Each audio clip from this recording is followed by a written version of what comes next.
আসসালামু আলাইকুম, welcome back to my channel রাত কুকিং হাউজে আবারও আপনাদের স্বাগত জানাচ্ছি। আজকে আমি আপনাদেরকে হাঁসের মাংস রেসিপিটি রান্না করে দেখাবো। আমার রান্নাটি কিভাবে করছি সেটা শেষ পর্যন্ত দেখবেন। আমি চুলায় চলে যাব, সাদা তেল নিয়ে নেব। সাদা তেল নেওয়ার পরে একটু হলুদ, একটু লবণ দিয়ে আমি কিছু আলু টুকরা করে নিয়েছি, সেগুলো ভেজে নেব।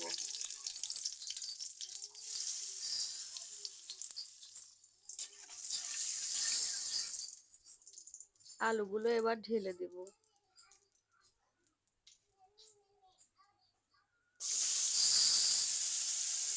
আলুগুলো সুন্দরভাবে নাড়াচাড়া করব।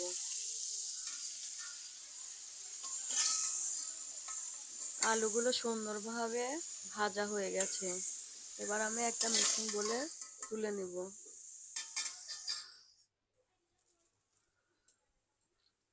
এবার আমি কিছু পেঁয়াজ ব্রেস্তা করে নেব, হালকা বাদামি কালার করে ভেজে নেব।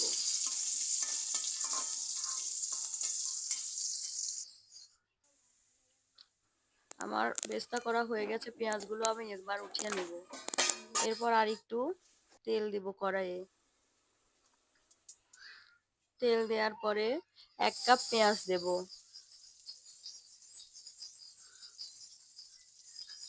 এরপরে কিছু টুকরা করে রাখা কাঁচামরিচ টুকরা দিয়ে দিব। এরপরে কিছু আস্ত রসুন দিয়ে দেব। হাঁসের মাংসে যত বেশি রসুন দেওয়া যায়, হাঁসের মাংস খেতে তত স্বাদ লাগে। এবার সুন্দরভাবে নাড়াচাড়া করব।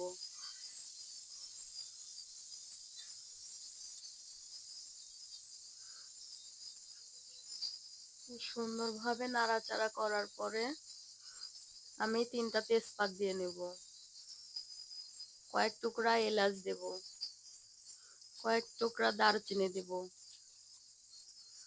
একটা লবঙ্গ দেব।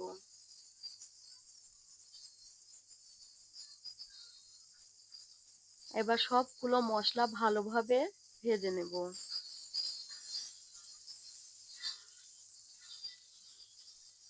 হালকা বাদামি কালার করে সবকিছু ভেজে নেব।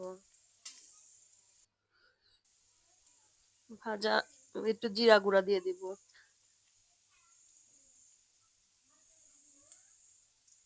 পরিমাপ মতো কিছু জিরা দিব। এরপরে পেঁয়াজ, রসুন, আদা বাটা দিয়ে দেবো। আমি সবগুলো এক জায়গায় করে নিয়েছি। এরপরে হলুদ গুঁড়া দিব, সবকিছু আমি পরিমাপ মতো দেব। যে যেমন খাবে সে সেমন দিবে। হলুদ গুঁড়া দেওয়ার পরে আমি এবার মরিচের গুঁড়ো দিয়ে দিব পরিমাপ মতো।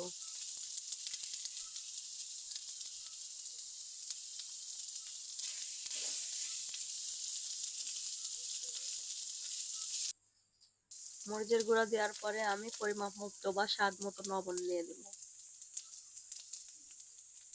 স্বাদ মতো লবণ দেওয়া হওয়ার পরে আমি একটু সাদা পানি দিয়ে মশলাটা ভালোভাবে কষিয়ে নেব।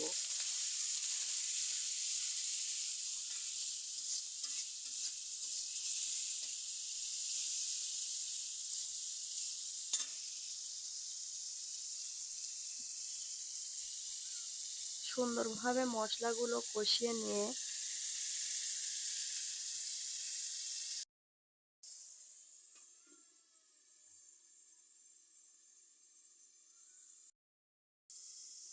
ঢাকনা দিয়ে ঢেকে মশলাগুলো কষানো হয়ে গেলে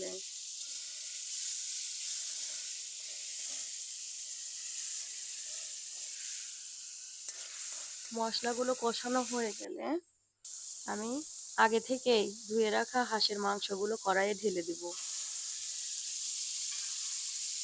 মাংসগুলো দেওয়ার পরে সুন্দরভাবে মশলার সাথে যাতে মিশিয়ে যায় সেভাবে নাড়াচাড়া করতে হবে। বারবার করে নেড়েচেড়ে দিতে হবে এবং ঢাকনা দিয়ে ঢেকে দিতে হবে। সুন্দরভাবে মাংসটা কষিয়ে নিতে হবে।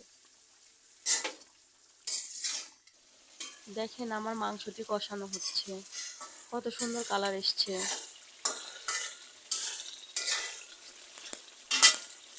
এরপরে আমি মাংসগুলো কষানো হওয়া শেষ হলে কিছু আলু টুকরা করে রেখেছিলাম সেগুলো দিয়ে দিব। এরপরে পরিমাপ মতো পানি দিব, দিয়ে একটু কষিয়ে নেব।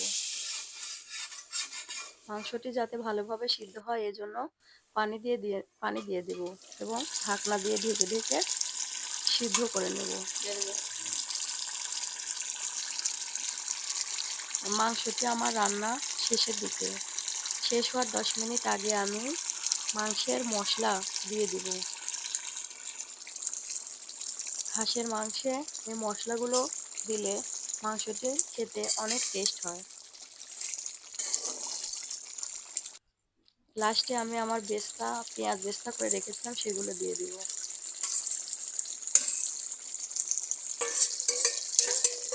আমার হাঁসের মাংস রান্না কমপ্লিট হয়ে গেছে।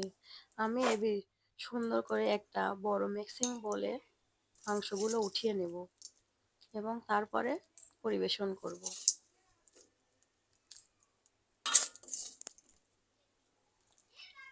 দেখেন আমার মাংসের কালারগুলো কত সুন্দর এসছে। আমার এই হাঁসের মাংস ভুনা রান্না রেসিপিটি আপনাদের যদি ভালো লেগে থাকে তাহলে আপনারা অবশ্যই বাড়িতে এভাবে ট্রাই করবেন এবং রান্না করবেন, খেতে অনেক মজা পাবেন। আমার এই রান্না যদি আপনাদের ভালো লেগে থাকে তাহলে অবশ্যই আমার চ্যানেলটিকে সাবস্ক্রাইব করবেন প্লিজ।